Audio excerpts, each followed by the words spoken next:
Hello दोस्तों, आपका स्वागत है हमारे BSEB स्टडी चैनल पर। इस वीडियो में मैं क्लास 12th का ज्योग्राफी यानी कि भूगोल का सब्जेक्टिव क्वेश्चन को कवर करूंगा, जो कि बिहार बोर्ड इंटरमीडिएट एग्जाम के लिए बहुत ही इम्पोर्टेंट है।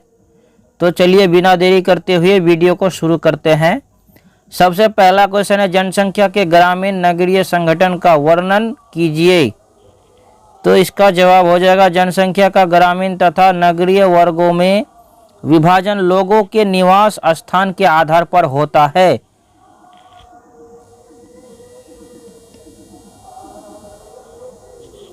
ग्रामीण जनसंख्या वह जनसंख्या है जो गांवों में निवास करती है और उनका मुख्य व्यवसाय कृषि अथवा प्राथमिक क्रियाकलाप है। इसके विपरीत नगरीय जनसंख्या नगरों में निवास करती है और वह गैर प्राथमिक व्यवसाय में संलग्न रहती है। अगला प्रश्न है, नगरीय जनसंख्या क्या होती है? तो इसका उत्तर हो जाएगा, नगरीय जनसंख्या वह जनसंख्या है जो नगरों में निवास करती है और वह गैर प्राथमिक व्यवसाय में संलग्न रहती है। नगरीय जनसंख्या की मुख्य विशेषताएं उच्च वृद्धि दर, उच्च घनत्व, उच्च शिक्षा का स्तर तथा निम्न लिंग अनुपात हैं। अगला प्रश्न है, जनसंख्या संगठन से आप क्या समझते हैं? इसका उत्तर हो जाएगा, जनसंख्या संगठन या जननांकिकी संरचना जनसंख्या की उन विशेषताओं को कहा जाता है जिनकी माप की जा सके तथा जिनकी मदद से दो भिन्न प्रकार के व्यक्तियों के समूहों में अंतर स्पष्ट किया जा सके। आयु, लिंग, साक्षरता, शिक्षा, व्यवसाय, जीवन प्रत्याशा, निवास स्थान, ग्रामीण, नगरीय इत्यादि ऐसे महत्वपूर्ण घटक हैं जो जनसंख्या के संगठन को प्रदर्शित करते हैं। अगला प्रश्न है, आयु संरचना का क्या महत्व है? इसका जवाब हो जाएगा, विभिन्न आयु वर्गों में लोगों की संख्या को आयु संरचना कहते हैं। इससे किसी देश को कार्यशील और आश्रित जनसंख्या के अनुपात का ज्ञान होता है, जो विकास योजनाओं को बनाने में सहायता करता है। विभिन्न आयु वर्गों के आकार एक जनसंख्या से दूसरी जनसंख्या तथा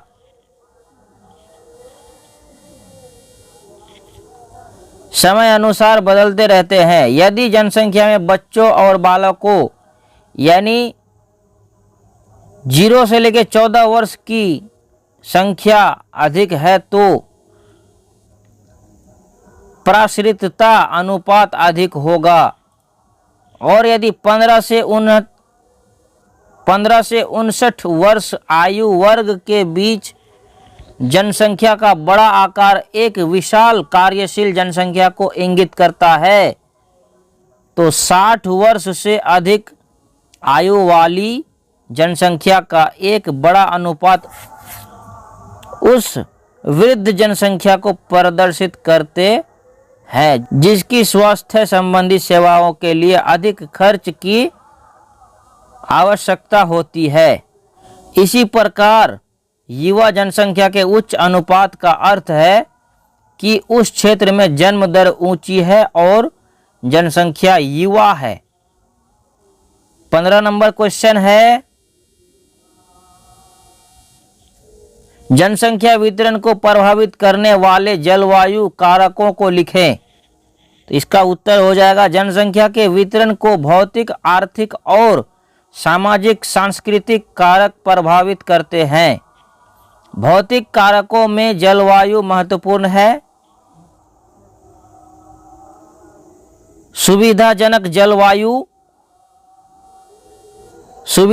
जलवायु वाले क्षेत्र जिनमें अधिक मौसमी परिवर्तन नहीं होते हैं, अधिक लोगों को आकृष्ट करते हैं। मानव विकास के अनुकूल जलवायु के कारण शीतोष्ण, मानसूनी और भूमध्य सागरीय क्षेत्र संगठन सघन आबाद है। इसके विपरीत असुविधाजनक अत्यधिक ठंडे, अत्यधिक गर्म, अधिक वर्षा और विषम जलवायु के क्षेत्रों में कम जनसंख्या पाई जाती है। अमेजन बेसिन, कांगो बेसिन और अन्य विषुवत रेखीय क्षेत्रों में भयंकर गर्मी और सालों भर अधिक वर्षा के कारण अनेक बीमारियों की संभावना बनी रहती है। अधिक गर्म सहारा, कलाहारी अरब और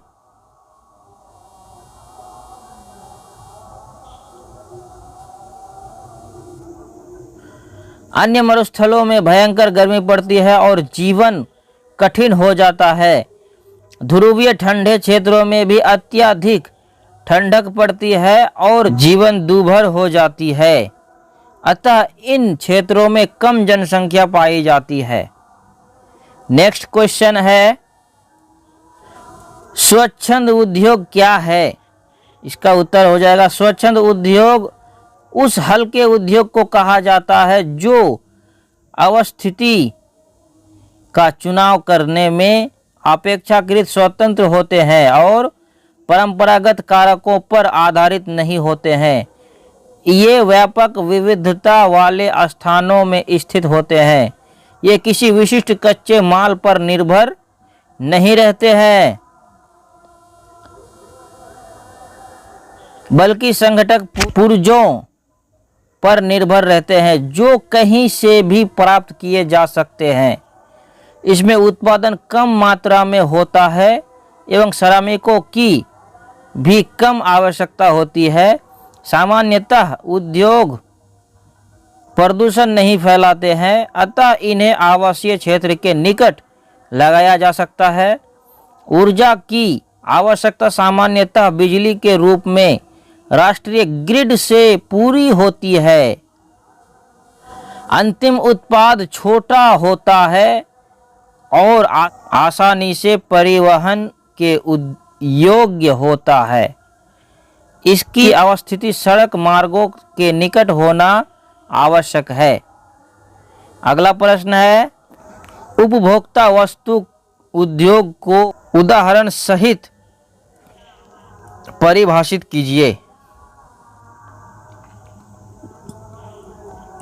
इसका जवाब हो जाएगा, उपभोक्ता वस्तु उद्योग ऐसे सामान का उत्पादन करते हैं जो प्रत्यक्ष रूप से उपभोक्ता द्वारा उपभोग कर लिया जाता है। उदाहरण के तौर पर रोटी यानी ब्रेड एवं बिस्कुट, चाय, साबुन, लिखने के लिए कागज, टेलीविजन एवं श्रृंगार के सामान इत्यादि का उत्पादन करने वाले उद्योग उपभोक्ता वस्तु उद्योग कहलाते हैं। इन्हें गैर आधारभूत उद्योग भी कहा जाता है। अगला प्रश्न है, उपभोक्ता वस्तु उद्योग तथा उत्पादक के वस्तु आधारभूत उद्योग में अंतर बताइए। तो इसका उत्तर हो जाएगा, उपभोक्ता वस्तु उद्योग ऐसे सामान का उत्पादन करते हैं जो प्रत्यक्ष रूप से उपभोक्ता द्वारा उपभोग कर लिया जाता है, जैसे ब्रेड, बिस्कुट, साबुन, चाय इत्यादि।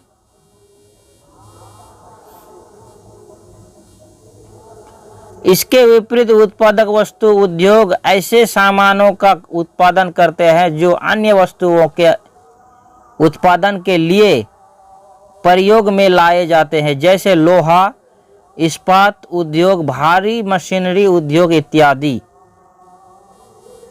अगला प्रश्न है,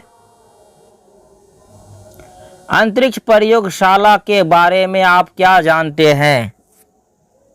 इसका जवाब हो जाएगा, अंतरिक्ष प्रयोगशाला का संबंध कृत्रिम उपग्रह से है और उपग्रह से होने वाले संचार को उपग्रह संचार कहते हैं।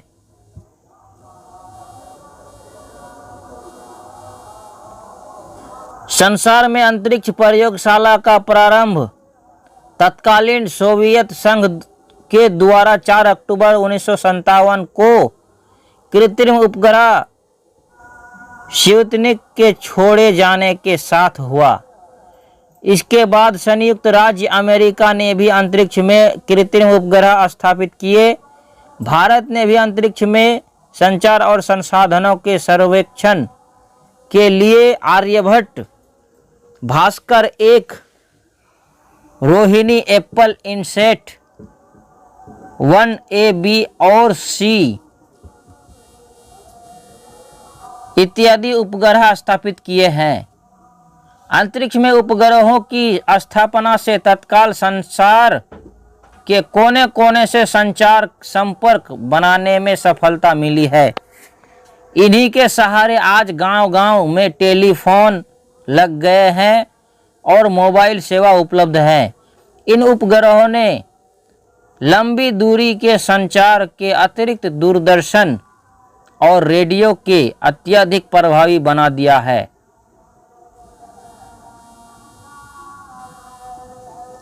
अंतरिक्ष में प्रयोगशाला अर्थात कृत्रिम उपग्रह, रॉकेट और अंतरिक्ष यान में आवश्यकता अनुसार भिन्न भिन्न प्रकार के कैमरे एवं संवेदक लगे रहते हैं, जिसमें मौसम की भविष्यवाणी की जाती है तथा विभिन्न क्षेत्रों के प्राकृतिक, आर्थिक और सांस्कृतिक संसाधनों की जानकारी प्राप्त की जाती है। अगला प्रश्न है, पृष्ठ प्रदेश क्या है? इसका जवाब हो जाएगा, पृष्ठ प्रदेश पत्तन का प्रभाव क्षेत्र होता है। समुद्री मार्ग से आयातित माल पत्तन से स्थल के भीतरी भागों में जिस क्षेत्र तक पहुंचाया जाता है तथा जिस क्षेत्र का उत्पाद पत्तन द्वारा बाहर भेजा जाता है, वह उस पत्तन का पृष्ठ प्रदेश कहलाता है। पृष्ठ प्रदेश के नगरों, उपनगरों या अन्य क्षेत्र से पत्तन तक सामान, यात्रियों तथा सेवाओं का प्रवाह होता है। इसके लिए पत्तन अपने पृष्ठ प्रदेश से सुनियोजित और विकसित रेल और सड़क मार्गों से जुड़े रहते हैं। किसी भी पत्तन के विकास के लिए उसके पृष्ठ प्रदेश का विकसित संसाधन संपन्न तथा विस्तृत बाजार युक्त होना आवश्यक है। पृष्ठ प्रदेश के विकास में भी पत्तन का योगदान महत्वपूर्ण होता है। पृष्ठ प्रदेश की सीमाओं का चिन्हांकन मुश्किल होता है, क्योंकि अधिकतर मामलों में एक पत्तन का पृष्ठ प्रदेश दूसरे पत्तन के पृष्ठ प्रदेश का अतिव्यापन कर सकता है। अगला प्रश्न है, स्वेज नहर के महत्व का वर्णन करें। उत्तर हो जाएगा, स्वेज नहर मिस्र में उत्तर में पोर्ट सईद एवं दक्षिण में पोर्ट स्वेज के मध्य भूमध्य सागर एवं लाल सागर को जोड़ती है। इसका निर्माण 1869 ईस्वी में यूरोप को हिंद महासागर में एक नवीन प्रवेश मार्ग प्रदान करने के लिए किया गया। यह नहर 160 किलोमीटर लंबी तथा 11 से 15 मीटर गहरी है, जिससे प्रतिदिन 100 जलयान आवागमन करते हैं। इसको पार करने में लगभग 10 से 12 घंटे का समय लगता है। इसके बनने से पहले यूरोप और एशिया के बीच कच्चा माल तथा तैयार माल का यातायात उत्तम आशा आंतरिक होकर होता था। यह पूरे अफ्रीका से घूमकर जाता था, जिससे समय और खर्च अधिक लगता था। स्वेज नहर मार्ग ने समय और खर्च को काफी कम कर दिया है। अगला प्रश्न है, विश्व के कौन से प्रमुख प्रदेश हैं जहां वायु मार्ग का सघन तंत्र पाया जाता है? इसका जवाब हो जाएगा, वायु परिवहन सबसे तीव्र किंतु सर्वाधिक महंगा यातायात का साधन है। इसका प्रयोग महंगी वस्तुओं तथा यात्रियों के परिवहन के लिए किया जाता है। यही कारण है कि विश्व के दो सबसे विकसित प्रदेश पश्चिमी यूरोप और पूर्वी संयुक्त राज्य अमेरिका में वायु मार्गों का बहुत सपन जाता है। जनसंख्या और प्राकृतिक संसाधन की अधिकता के कारण दक्षिणी पूर्वी एशिया में भी सघन तंत्र मिलता है। अगला प्रश्न है, उपग्रह संचार क्या है? उपग्रह संचार के लाभ बताइए। उत्तर हो जाएगा, उपग्रह के माध्यम से होने वाले संचार को उपग्रह संचार कहते हैं। संसार में अंतरिक्ष युग का प्रारंभ रूस के द्वारा 4 अक्टूबर 1957 को कृत्रिम उपग्रह स्पुतनिक के छोड़े जाने के साथ हुआ। इसके बाद संयुक्त राज्य अमेरिका ने कृत्रिम उपग्रह अंतरिक्ष भी स्थापित किए। अंतरिक्ष में उपग्रहों की स्थापना से तत्काल संसार के कोने कोने से संचार संपर्क बनाने में सफलता मिली। उपग्रह के माध्यम से होने वाले संचार ने संचार तकनीकी के क्षेत्र में एक नवीन युग का आरंभ किया है। भारत ने भी अंतरिक्ष में संचार और संसाधनों के सर्वेक्षण के लिए आर्यभट्ट, भास्कर 1 और 11, Rohini, Apple INSAT 1, A, B और C इत्यादि उपग्रह स्थापित किए हैं। इन्हीं के सहारे आज गांव-गांव में टेलीविजन और टेलीफोन लग गए हैं और मोबाइल सेवा उपलब्ध है। उन उपग्रहों ने लंबी दूरी के संचार, दूरदर्शन और रेडियो को अत्यधिक प्रभावी बना दिया है। आज दूरदर्शन के माध्यम से घर बैठे सारी दुनिया का समाचार प्राप्त करना, विभिन्न ज्ञानवर्धक और मनोरंजक कार्यक्रम देखना तथा मौसम की भविष्यवाणी एक वरदान बन गई है। उपग्रह संचार के महत्वपूर्ण लाभ हैं टेलीफोन और मोबाइल सेवा, दूरदर्शन सेवा और इंटरनेट सेवा। ये बहुत ही महत्वपूर्ण है। अगला प्रश्न है, अंकीय विभाजन क्या है? उत्तर हो जाएगा, अंकीय विभाजन से तात्पर्य सूचना और संचार प्रौद्योगिकी का असमान वितरण है। सूचना और संचार प्रौद्योगिकी पर आधारित विकास से मिलने वाले अवसरों का वितरण पूरे विश्व में असमान है। देशों में विस्तृत आर्थिक, राजनीतिक और सामाजिक भिन्नताएं पाई जाती है। इन्हीं भिन्नताओं के कारण कुछ देशों के पास यह प्रौद्योगिकी है और कुछ इससे वंचित हैं। यही अंकीय विभाजन है। देशों के बीच भी अंकीय विभाजन मौजूद है, जैसे रूस और भारत के नगरीय ग्रामीण क्षेत्रों के बीच। अगला प्रश्न है, फिंच और दीवार्था ने मानव भूगोल की विषय वस्तु को किन 2 भागों में बांटा है? प्रत्येक भाग को 2 लक्षण बताइए। तो इसका जवाब हो जाएगा, अमेरिकी भूगोलवेत्ताओं फिंच और टिवार्थी ने मानव भूगोल की विषय वस्तु को निम्नलिखित 2 मुख्य भागों में बांटा है। पहला है भौतिक या प्राकृतिक पर्यावरण, दूसरा है सांस्कृतिक या मानव निर्मित पर्यावरण। भौतिक या प्राकृतिक पर्यावरण के 2 लक्षण हैं। एक पहला हो जाएगा उच्चावच जलवायु और अपवाह प्राणी और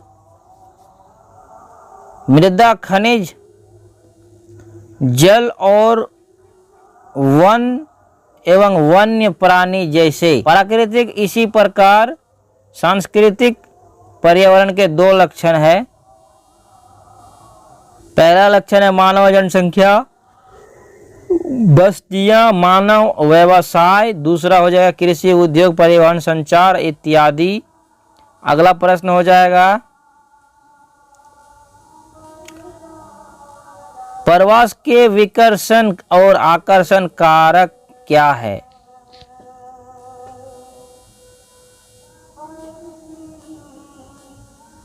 यह प्रवास से संबंधित किन्हीं 3 प्रतिकर्ष कारकों का उल्लेख करें।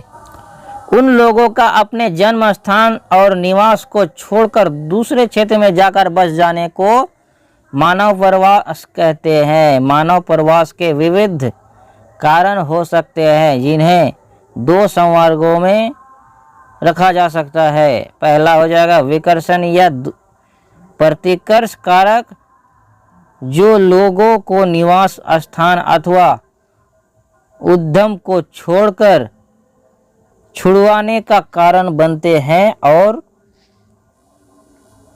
दूसरा है आकर्षण या अपकर्षक कारक, जो विभिन्न स्थानों से लोगों को आकर्षित करते हैं। प्रवास से संबंधित 3 महत्वपूर्ण प्रतिकर्ष कारक ग्रामीण क्षेत्रों में गरीबी, कृषि भूमि, जनसंख्या का अधिक दबाव और मौलिक सुविधाओं की कमी है, जो लोगों को गांव छोड़ने पर विवश करती है। अगला प्रश्न है 4 पंचम क्रियाकलापों का उल्लेख कीजिए। ये भी प्रीवियस क्वेश्चन 2018 में पूछा जा चुका है। इसका जवाब हो जाएगा उच्चतम स्तर के निर्णय लेने पर नीतियों का निर्माण करने वाले पंचम क्रियाकलापों को निभाते हैं। इनमें और ज्ञान आधारित उद्योगों जो सामान्यतः चतुर्थ सेक्टर से जुड़ी होती है में सूक्ष्म अंतर होता है। पंचम क्रियाकलाप वे सेवाएं हैं जो नवीन एवं वर्तमान विचारों की रचना, उनके पुनर्गठन, व्याख्या, आंकड़ों की व्याख्या और प्रयोग तथा नई प्रौद्योगिकी के मूल्यांकन पर केंद्रित होती हैं। प्रायः स्वर्ण कॉलर कहे जाते हैं। ये व्यवसाय तृतीय सेक्टर का एक और उप विभाग है, जो वरिष्ठ व्यावसायिक कार्यकारियों, सरकारियों, अधिकारियों, अनुसंधान वैज्ञानिकों, वित्त एवं विधि परामर्शदाताओं इत्यादि की विशेष और उच्च वेतन वाली कुशलताओं का प्रतिनिधित्व करते हैं।